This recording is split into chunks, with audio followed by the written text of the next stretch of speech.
Greetings, friends. In today's video, we get to take a look at the 302 trading card return that I sent into PSA in early 2020. Now, despite massive slowdowns and a crazy amount of things that have happened in between, not only was this the largest PSA graded return for Pokemon cards that I've ever submitted, but I might have accidentally made 5 figures grading these cards. And although the intention was to grade a lot of cards, I certainly didn't expect the financial ramifications that I saw in this investment. So in today's video, I recap all of the different sales that I had and share with you some of my tips and insight on grading cards and making a profit. So without further ado, let's roll that sweet, sweet intro.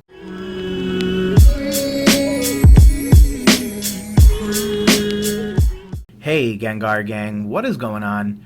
My name is Ryan, this is the Analytic Gengar, and welcome to another video. In today's video, friends, we talk about PSA graded returns, and more importantly, how I made 5 figures in one PSA graded return submission. Now, although I'm making that a very big focal point of today's video, I do want to say a couple of things regarding that.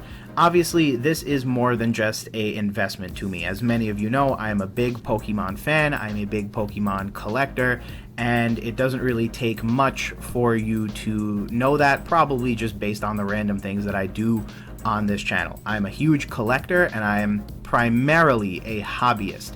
However, when there are opportunities for me to increase my ability to make larger purchases, I do consider Pokemon cards in the light of investments. And again, that isn't singularly to make money and then run off into the distance. Instead, that is to reinvest those profits or any type of money that I make and hopefully achieve my very expensive goals in this trading card game hobby. So one thing to bear in mind is that although this is a very financially driven video, do bear in mind that I am primarily a hobbyist and a collector at heart, not an investor. And speaking of which, this is not financial advice.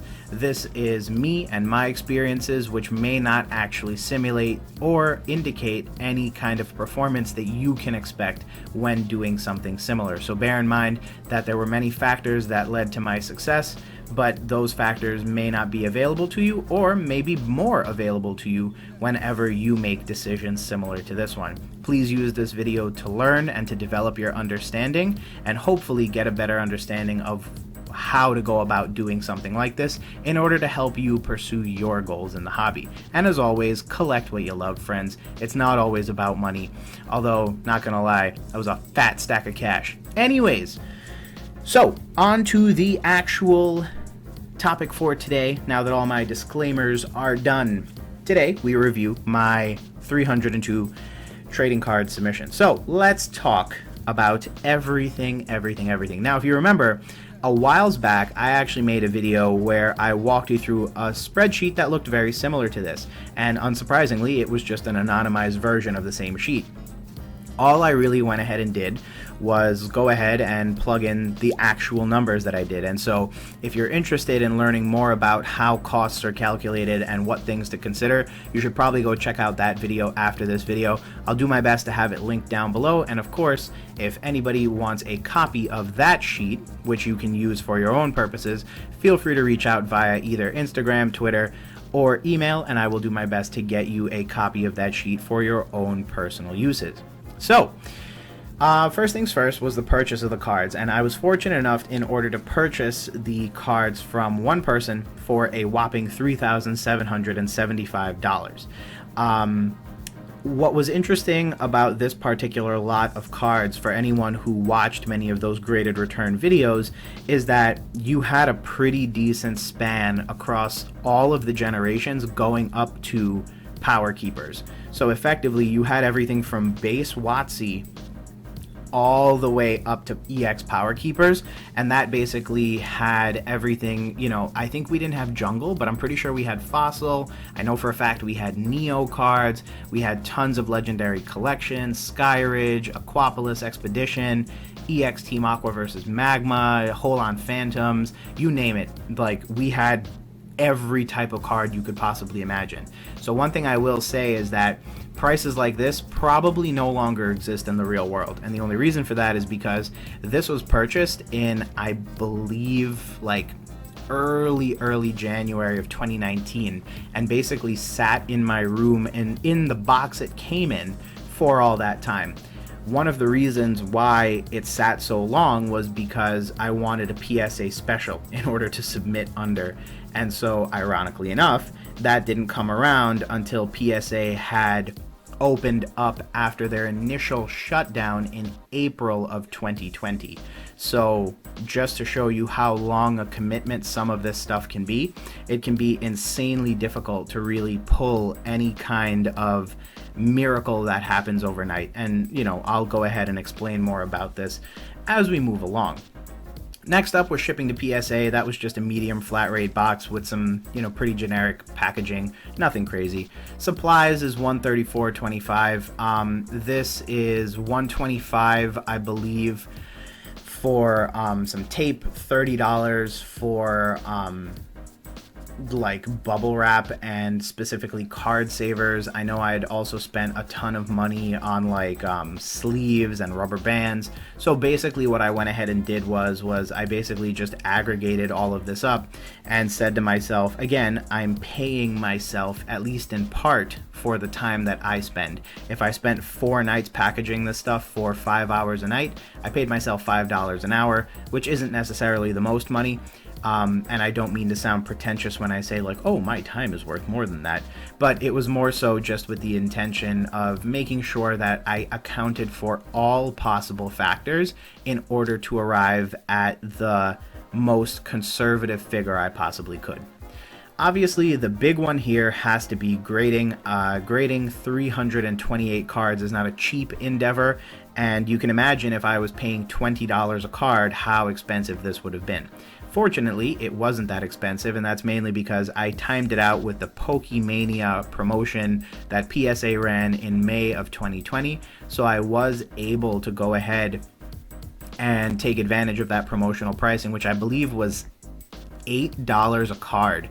And so I was able to take advantage of that and minimize the amount of grading costs. In the previous video where I kind of go over all of the costs related to PSA grading, this is one of the costs that I have claimed to be the most controllable, because you can wait and be patient, or you can do something stupid like paying $300 per card. You get to truly decide what that is, and patience, as in many investing types of scenarios, really is not only a virtue, but is really a key element to your success. Because again, grading one card for $300 is just not it, sis. You're just not going to make any money, period, end of story. Finally but not least is shipping to the Analytic Gengar. That means shipping back to me. When I originally got the box back, I did a video. It was a mail day video, I believe, and it was a 40-pound box. So I got absolutely destroyed when it came to shipping, and part of the reason for that was because not only was the insurance value on it stupid high, but it was also just a heavy box, and as a result of that, I ended up in a situation where I more or less, you know, got a lot of money there. This is relatively uncontrollable, because the last thing you want to do is understate the values on your cards, and then if something happens, they are not insured for the appropriate value. That can also be really bad, and so you do want to make sure that you accurately report those values, only so that you can receive your cards safely, and if something goes wrong, at least the insurance has your back. So with all of that in mind, we now arrive at my total costs, which was $6,445.50. Yeah, that's just a straight sum of all of the numbers we've already gone through, right? Next up is the cards that were included for investment purposes versus those that were personal. Now, a couple of days ago, I did 2 other PSA graded returns where I showed you some of the other cards. You have my rare 1/1 Metagross PSA 9 from Celestial Storm. We have plans for him here on this channel, don't you worry. But in the meantime, you can clearly see what the difference between the two is. Obviously, back when I was doing the EX graded returns and all of the older vintage stuff, Some of it was retained, but the fair majority of it kind of moved with the intention of whatever it is I needed it to be moved for. The personal cards like the Charizards from the other day and that Metagross, as much as a meme and a joke as it's become, those were the personal cards that I had kind of included in there as well. So as a result, there are two main figures going forward as it relates to this cost factor. We know that there's 328 cards. So the real question is, do we want to include my personal cards in any of the costs? Here's what I have argued in the past. When there is such a disproportionate amount of cards clearly for investing purposes, it almost doesn't make sense to count the personal cards in the cost figures, because you might as well just let these cards eat the cost of it. Technically, I'm breaking my own golden rule about getting you the most accurate numbers then. So what I decided to do was give you two different versions of each of the different per card figures. So the first is the cost per card, meaning here's how much this $6,445.50 is broken out by 328 cards, so each card comes out to about $19.65. Or if I wanted to exclude my 26 personal cards, then the cost per card becomes $21.34. So interestingly enough, there's about $1.50 difference between these two, I believe. And that's pretty interesting, because you can see how if the average price were $20, in one situation I break even, in another situation I make a little bit of a profit. Then I basically took my profit per card, inclusive and exclusive, and as you can see, the figures kind of follow a similar pattern. So we have the 35.26 and the 33.57. Either way, very much ahead of either of the two cost items. And then if I just multiply it by the cards, you'll see that, ironically enough, the profit inclusive was about $10,649. And the profit exclusive, which is spelled incorrectly, may I just add, is about $10,138. Either way, I am firmly in the 5-figure profit range for either way that this scenario plays out. So that was actually really, really cool to see. Super quickly, I wanted to break down each of the different sales that I made. And bear in mind that for such a large number of cards, it was actually pretty interesting to kind of see how things broke out over a period of time. So, as an example, in sale number 1, I ended up selling 4 of the cards for a whopping $200. I did pay $6.10 in fees, and I also had shipping costs associated with the sale, so I ended up netting about $186, meaning I had an average sale price per card, excluding fees and shipping costs, of $46.56. So the average profit per card exclusive, about $25. Not bad. One thing to learn from my example here, fees can be super annoying, but fees are also a critical component of buyer and seller protection. If you're a established buyer or seller and you work within a network of trusted individuals, you can effectively eliminate the fees, but I wouldn't recommend it if there were another scenario playing out where you're doing business with a stranger, as many of these folks were. They requested goods and services, which I can hold them to no effect for. The good news is that I also have that protection as a seller, so sometimes this is necessary, especially when you're doing business with someone that is a little bit lesser known or someone who's just completely out of the blue. It's always good to know PayPal has your back, especially when you document everything well and do what you need to do. Next up is sale number 2. I sold 10 cards for a total of $400. I paid no fees because I was able to show references on both sides and we were happy, so we didn't do any fees. We did do shipping costs to me of $14.90. The total amount was $385.10. It averages out to about $38.51 per card, about $17 in average profit per card, so a little less than my last time out. This was obviously a little bit of a bargain deal here, and one of the things that I thought was really annoying about this sale was that these couldn't fit in a standard rate box. So that was unfortunate, because my master plan was that if you bought, a little less than a couple cards, the hope was that it would fit in something smaller, like a small rate box. And then this way, it still shipped priority mail within the continental United States. And I basically, wasn't exposed to any kind of random shifts in pricing. The problem when someone bought 10 cards is that it no longer fit in a small box, and I didn't want to risk having these cards get damaged, so I ended up having to pay priority mail, but per weight. And unfortunately, that drove down my profit, because obviously I had shipping costs that I had to entail for in my conversations with the person.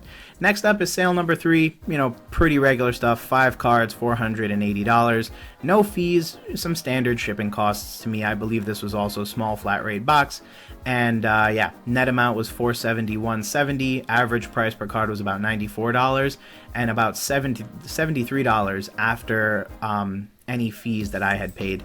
And then sale number 4, similar concept, sold 3 cards for a total of $283. This was a big one. Had some really nice shipping costs, again, just using those small flat rate boxes. The net amount to me then was $274, about $91 per card, and about $70 average profit per card after considering costs. Sale number 5 was a similar situation to sale number 1. Fees are annoying. I sold 5 cards for $285, but I paid fees. I also paid shipping costs, so that reduced the net amount by a little bit. The average price per card then came to about $53.76, meaning I made about $32.41 in total average profit, excluding my costs. And as you can see, that's actually one of the higher numbers compared to some of the smaller sales that I've made. Item number 6 was a loss line item. So I included this in not because it is a sale per se, but because it is a cost to me. And that is one card. If you remember, there was one Flareon card that for one reason or the other ended up getting marked as evidence of tampering recolored, and so I just wrote the loss off right here. So I basically said, that card is basically useless to me, because I'm not going to go through the effort of having it graded again unless I can throw it in, a random set sometime in the future, and who knows, I might just want to hold on to it for good vibes and good memories. Either way, from the perspective of investing, it is in fact a $21 loss, because I cannot sell that card unless I were selling that card to someone but clearly disclaim that it came back from PSA as recolored, and frankly, I'm just not trying to get wrapped up in that drama. Finally, but not least, is line item number 7. This is 274 cards. So someone literally came in, swept me off my feet, and said, I'll take the rest of it. The final strike price was $16,350. No fees, no shipping, they covered it. And yeah, we went ahead and, struck a pretty decent price. It was about $59.67 per card average price.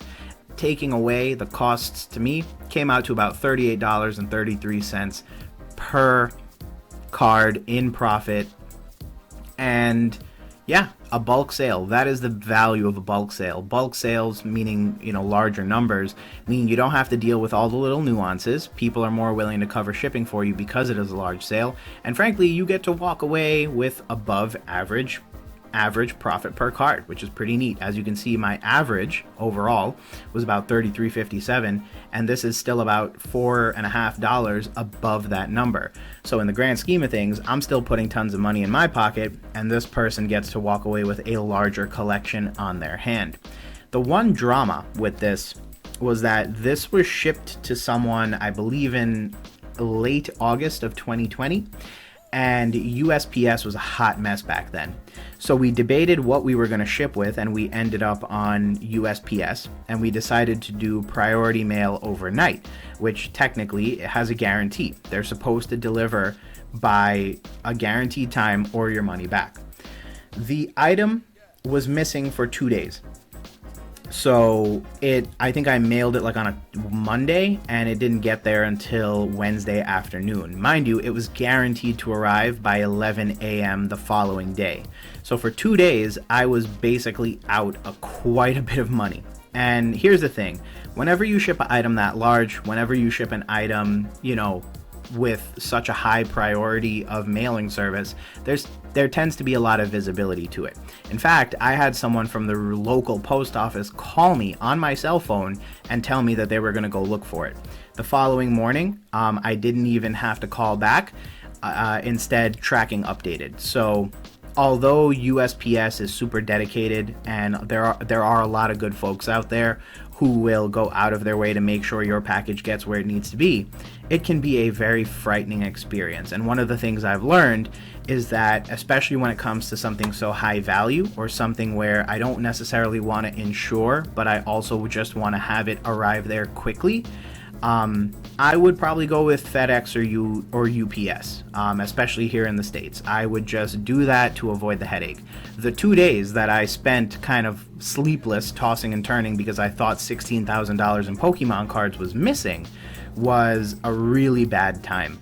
And I gotta say, although I'm very happy in the grand scheme of things, it wasn't a fun 48 hours. So just bear in mind, that's one of the things you should learn from my foolishness, is make sure to go out of your way and either ship with a carrier that's going to get the job done appropriately, or insure this stuff so that even if things go wrong, you're as protected as it can possibly be. Finally but not least, friends, we've got the total. We've got the total number of fees and shipping costs to me. We've got the net amount. Here is your average price per card, here is your average profit for a card, and here is realistically how I derived the profit per card inclusive and exclusive. So with that wraps up the story of how I accidentally made 5 figures grading Pokemon cards.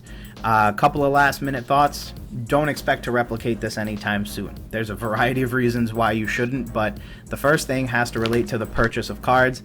I don't think anyone's really out there selling WotC, primarily WotC holo and reverse holo cards in large lots like that anymore.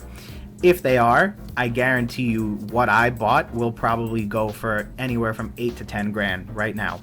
The problem is that cards have just increased in value, and that is even true of raw cards, especially now that people have caught on to this idea that you can grade Pokemon cards and make a major profit, and then you can reinvest that money and continue to make profit. That's part of the reason why PSA and all these grading companies are having such a difficult time keeping up.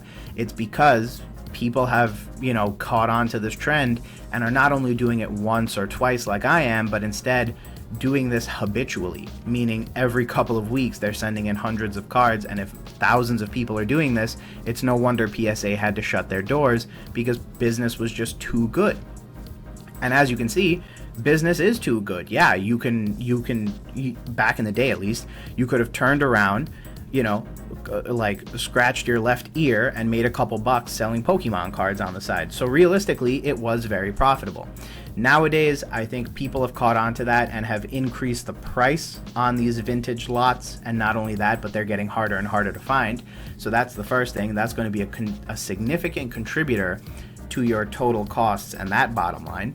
Then you'll have to find a place to grade them. I've seen a lot more CGC cards pop up, but even then, I've seen across the board all grading services are increasing the price to grade cards at, which means your grading will go up in value, which means your total costs will go up in value. And then the last thing you have to consider is the mechanisms through which you're going to get this stuff sold. If you're doing private sales like I am, because you're at least kind of networked and know a couple people, you might be able to save on things like shipping and fees. But then if you have to sell all of this stuff on eBay, you will have to list every single item. So that is a time crunch that you're under now. And then in addition to that, there's also the really, really painful truth and reality, which is between fees and the related, costs to you as an eBay seller, you may not receive the same types of profit that you might be promised. So I hope this video leaves you with reasonable expectations. I really want that to be the takeaway from today's video. Is it possible? Yes. Do I think if you're skilled enough and if you're well researched enough, it is possible? Absolutely. But more than anything, take away from this the things that I did wrong or the things that I stressed as sort of learning outcomes and use those to apply to future situations. And hopefully you too can replicate and have even better success than I have in the hobby. And as I said before, the benefit of something like this is that by making a profit on these cards, you can increase your ability to pursue what it is you love in the hobby. Although it's called the Analytic Gengar and there's a playlist just for finances, the one thing I will say is that all of this means nothing if you don't have something worth spending that money on. And whether it be pursuing a dream, funding an education, buying yourself something nice, it doesn't really matter. But as long as you can take some enjoyment out of that and it's not just about a bottom line and, you know, a positive figure at the end of the day, I think that's truly what it's all about. But with that said, friends, thanks again for checking out another video. As always, you could have been anywhere on the internet, but you chose to spend some time with me, and that means the world. As always, if you're not already a member of the Gengar gang, feel free to do so by hitting that big old subscribe button. And if you liked today's video, again, feel free to leave a like and engage with me down below. What do you think about grading PSA cards for profit? And if you have or intend on doing so, what are some of the things you're hoping to achieve in the hobby by doing so? As always, friends, thanks again for checking out another video, and other than that, we'll talk soon.